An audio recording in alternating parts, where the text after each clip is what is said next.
Okay. I've been in Brunei for 20 years. So don't calculate my age. So must be.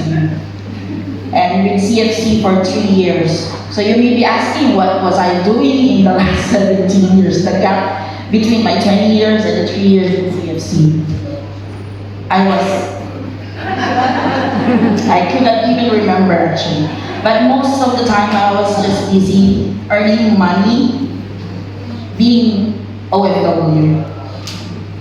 So before CFC, I have a very small number of friends because I value my privacy and I protect it at all costs. I use it as my safety net, my leverage over others. It is to cover my mistakes. You know, I felt that it was a power not to share my life with anyone, as if I know what you did last summer. I wouldn't want anyone to say that to me. So I was happy with that kind of life. I was the Amazon villain, Maldiva looking girl, and that's what people know about me. They don't know anything about me, and I'm happy with that. I was content. But because of that, I also became a mediocre Catholic. I'm fine not mingling with people, not regularly going to Sunday Mass. In my mind, I was still receiving the blessings anyway. So even if I don't pray, I'm okay. So whatever I have, my achievements, my job, the car, the house, all of that is because of my own hard work. I was so full of myself. And I took for granted that it's all God's doing. I was a Catholic with amnesia. So I was an out-of-service Christian, idle and unproductive, missing a very significant aspect of my Christian identity. And then, boom, just one day, I had cancer. And not many people know that because I kept my secrets. Even my family didn't know. So I went back to Philippines by myself. My husband and my kids stayed here. I said, I can handle this. Just stay in Brunei. I was so full of myself. But then, that was my wake-up call. I didn't realize that, that's when I realized that it's not only my own doing. There is an Almighty God who's willing to do everything for me.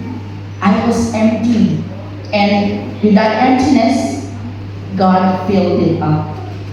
He worked His plan in my life. And every person that I met during that time, because it was a secret, I was surprised to see the angels working through each and every person that I met. And I didn't know them. They don't know me. But I really felt God's presence in my life. So with that, my perception of being a Catholic changed. My focus shifted from myself to God. But still,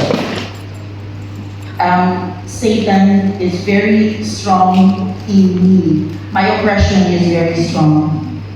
So then when I was invited to join the CFC, I was the first to say no to my husband. No. This is a group, a community where there will be lurking marionettes. They will pry on our private life. And besides, I'm not open to inviting strangers to our house.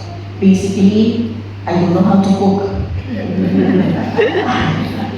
I'm not a good host. Even my in-laws knows that. I will just invite them to the house and I'll slowly creep my way out to the room and leave them with my husband. Besides, I don't have confidence and I'm so doubtful of myself.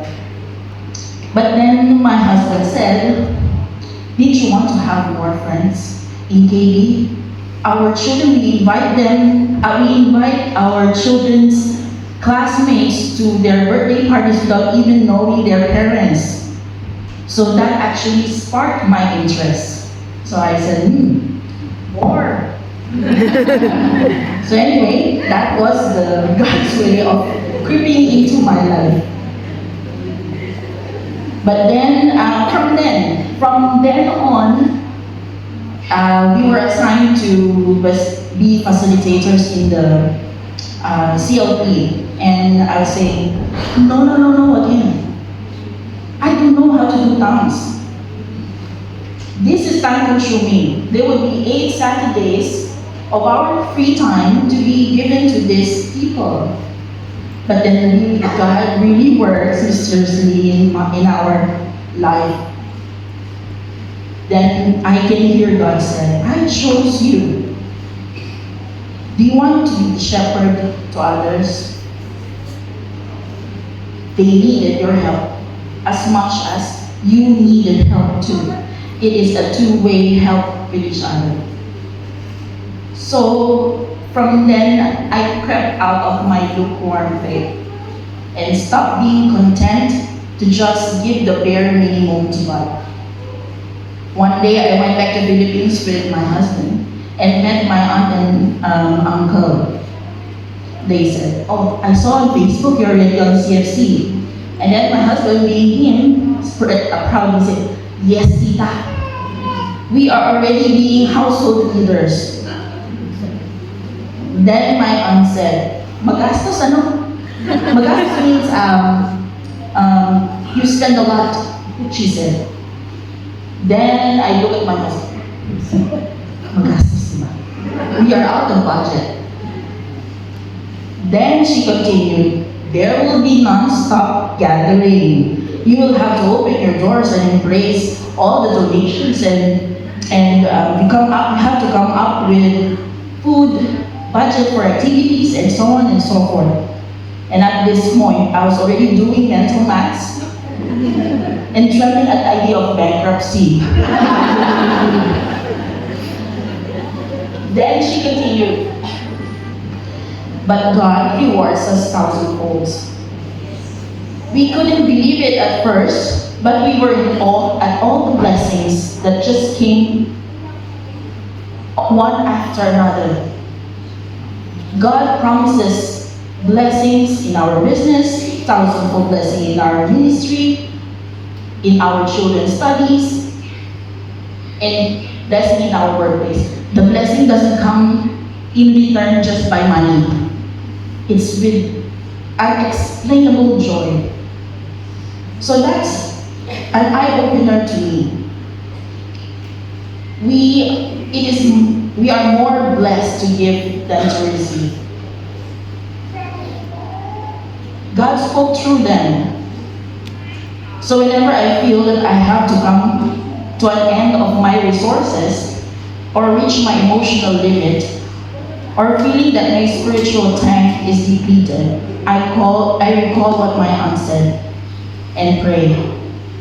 I'm okay to have doubts, God said, but we have to step up and listen to His word and spread the word. You should not just be listeners, but we proclaim and we do as what Father Aaron said.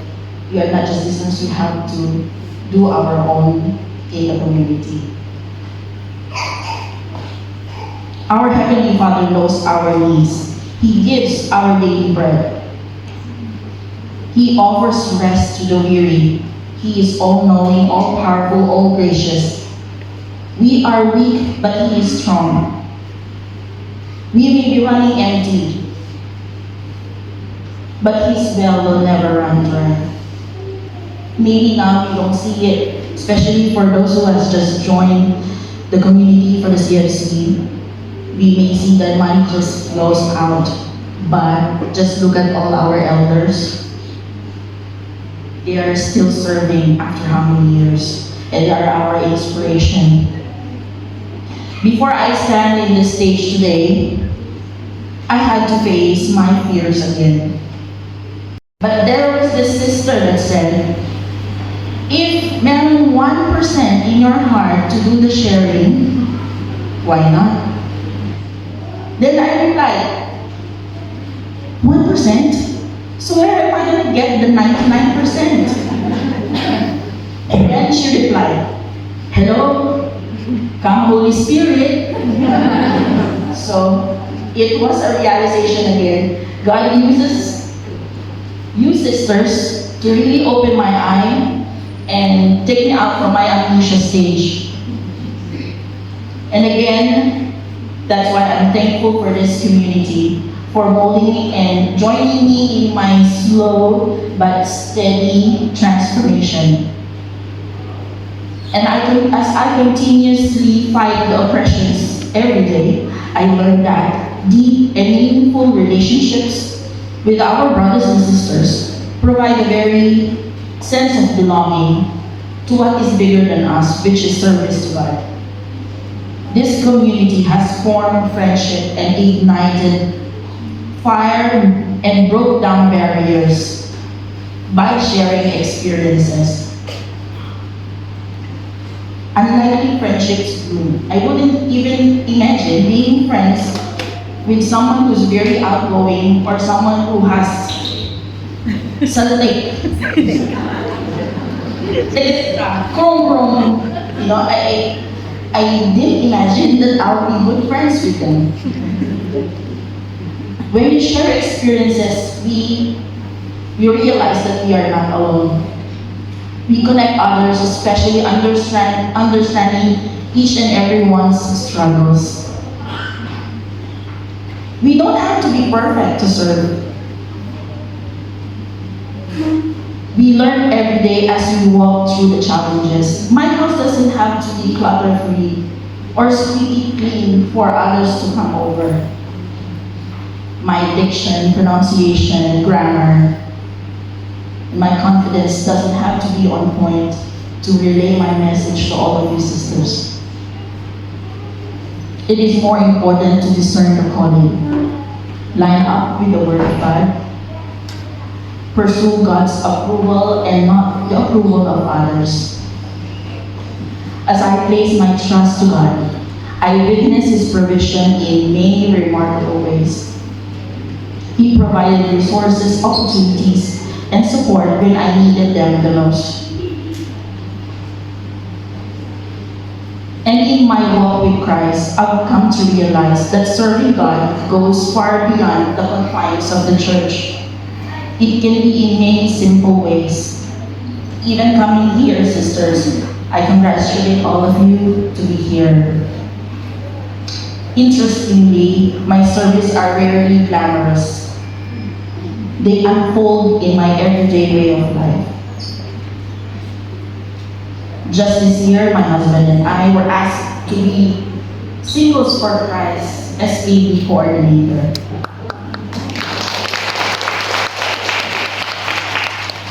And we embrace this call wholeheartedly. And there are people with a krum literally. Sika yun. And surprisingly, these krum people are the ones that return the love unconditionally. They really give out, and you just hold their hand to go to the journey together.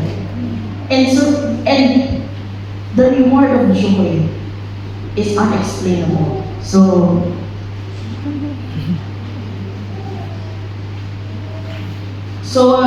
with this, I encourage you all to ask yourself, where is God calling me to be in service? Let's heed the call and serve faithfully, for in serving others, we truly serve our Lord and Savior Jesus Christ. May God be praised.